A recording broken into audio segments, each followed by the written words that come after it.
Ramon，我们在旧金山的唐人街， Yeah, I know. It's awesome. It's awesome. Just awesome. Inspiring. 非常好玩。 Yeah. No, I mean, I think when you see the red little lanterns, it's even more impressive. I agree. Yep. 可以喝珍珠奶茶，逛逛街，买东西。 No, I never thought of it that way. No, I always think it's kind of cool. Yeah. Yeah. Ramon，你听懂吗？ Yeah. No. You think so? Yeah. What? You're not even speaking English. What? Where are you going? I don't understand what you're saying. Does anybody here speak English? I mean.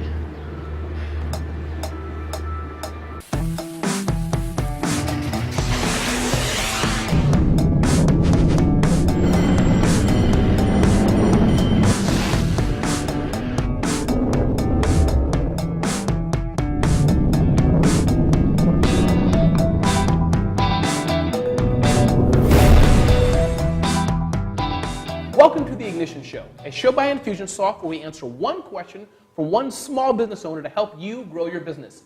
And today we're hosted in the awesome Wix Lounge. So, my name is Ramon Ray. And I am Ellis Friedman. And Ellis, please tell us, how can people contact the Ignition Show?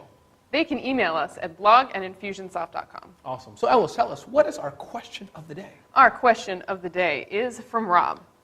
Our web development business has really taken off. And now that there are 6 people here with more to come soon, our branding is feeling both out of date and too small for where we're going. Do we need to update our brand? And if so, how can we redefine and refine our brand story and overall branding without spending way more than we can afford? Wow, Ellis, that is a very, very big question. It is a big question. Thankfully, we don't have to tackle that question today. We have with us today our special guest, the Director of Strategic Marketing Communications for Wix.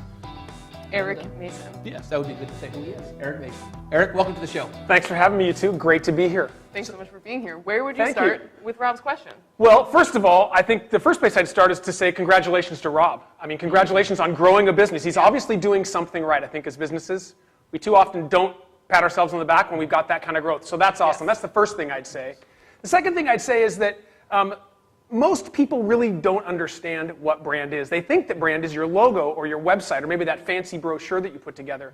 And I would ask Rob to take a step back and actually think about his brand instead as how your company makes people feel, how it makes people resonate when they think of you. So I've got 3 things that I think that I'd suggest that they do to rebrand themselves or to build their brand and deepen their brand engagement with their users. Great. Let's hear the first one. Great. So the first one is I think that I'd take a look to my right and my left to those 5 new employees that you've got. Your employees are your #1 brand advocates. If you're building a brand, your best sellers, marketers, people that can go out and spread the news are sitting right in your own office. So everything from how you're doing billing to how you're greeting new clients to the follow-up you're doing, those people around you are critical in building your brand and really deepening the engagement that you have with your users. Then what's 2 and 3? Number 1, employees as brand ambassadors. Okay. What's 2 and 3? Number 2 is another circle out from that. He went to his employees, now he should go to his existing users. They're the second level of building a great brand. So finding out where those users live and what they're doing and engaging with them. Maybe it's putting together an email and making sure that you've got a nice email newsletter going out so that you're building that brand relationship with your users. Like I said, it's not just about your website, it's about building that thing with loyal users first and then spreading out from there. But those people can be an amazing, amazing tool. I'll give you a couple quick statistics. 92% of people trust earned media or something that's said from someone else more than any other type of advertising. Over 80% of people, these are Nielsen numbers, more than 80% of people actually decide on what they're going to do with their dollars based on what someone says on social media. So these are really powerful data points that really speak to the fact that if you're going to build your brand and support your customers, build that relationship with your existing user base, doesn't cost you a penny. Once you've done those things, once you've concentrated on employees and customers, I would say the third thing is then you start to look at your visual identity. Start to look at your brand identity, either online or offline, depending on where you're doing it. Maybe it's time for a website refresh. But I would say that I'm going to say something a little bit contrary, is that great brands focus. Great brands have a laser focus on what they're doing. So I'm imagining that when Rob started this business, he probably had all this energy. He had all this stuff happening. He wanted to put all the features that he had. He wanted to put all the design tools and skills that he had, and he probably slapped them right onto his homepage. Now it's time to rebrand And when you rebrand, you want to focus that message. And it's time to start thinking about how people feel when they come to you. So maybe it's time to throw those features back to the second page. Maybe it's time to take a case study and to put that onto your home page.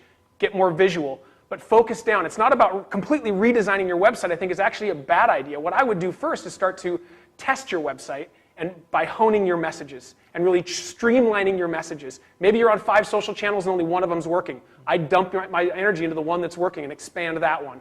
Once you've got some clients and you've got some users, you can start to tell amazing case studies. You can start telling the stories of why people came to you, not just what they needed to get done. Oh, I needed to have a brochure, I needed a website designed. But now you can start telling what it was about that experience that was so impactful for them. And that's your brand. This is what's happening in the offline world. It's what you want to portray in the online world. And frequently what that takes for a website is focusing and streamlining and being brief and concise. Lots of images and sort of basic things about that, but it's really focusing. But again, just remember that when you're going to rebrand, if you're going to build your brand, it's about thinking about every touch point with the potential customer, whether they're walking in the front door and just getting greeted, or whether they're coming to your website and filling out a contact form.